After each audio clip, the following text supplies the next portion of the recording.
என்னுடைய கஷ்டங்களை, துன்பங்களை, கவலைகளை பிற மனிதனிடத்தில் பகிர்வதை விட்டுவிட்டு படைத்த ரப்பிடத்தில் வையுங்கள். அல்லாஹ்ட்ட நீங்க வச்சிட்டீங்கன்னு வைங்களேன், அல்லாஹ்விடத்திலிருந்து கிடைக்கிற உதவி நீங்கள் நினைத்து கூட பார்த்திருக்க மாட்டீர்கள். திருமறை குர்ஆன் நமக்கு அப்படித்தான் பாடம் சொல்லி தருகிறது. வயர்சுகுஹு மின் ஹைஸு லா யஹ்தஸிப் வ மை யதவக்கல் அலல்லாஹ். யார் அல்லாஹ்வை சார்ந்து இருப்பார்களோ அவர்களுக்கு அல்லாஹ் கொடுக்கிற பரிசு என்ன தெரியுமா?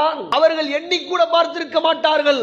அப்பேற்பட்ட அவர்களுக்கான அருளை நாம் கொடுப்போம் என்கிறான் இறைவன். நெருப்பிலே தூக்கி எறியப்பட்ட மூசா அலைஹிஸ்ஸலாம் அவர்களை காப்பாற்றிய இறைவனுக்கு, மீனுடைய வயிற்றிலே மாட்டிக்கொண்ட யூனுஸ் அலைஹிஸ்ஸலாம் அவர்களை காப்பாற்றிய இறைவனுக்கு, சிறையிலே அடைபட்ட யூசுப் அலைஹிஸ்ஸலாம் அவர்களை காப்பாற்றிய இறைவனுக்கு, கடலை பிளந்து ஈமான் கொண்டவர்களை காப்பாற்றிய மூசா அலைஹிஸ்ஸலாம் அவர்களை காப்பாற்றிய அல்லாஹ்வுக்கு உங்களை காப்பாற்ற எவ்வளவு நேரம் ஆயிரும்? எல்லாத்துக்குமே அடிப்படை தவக்கல். இது கரெக்டா இருந்துச்சுன்னு வைங்களேன், எந்த காரியத்தையும் தொடுவதற்கு ஒரு ஈமான்தாரி பயப்பட மாட்டான்.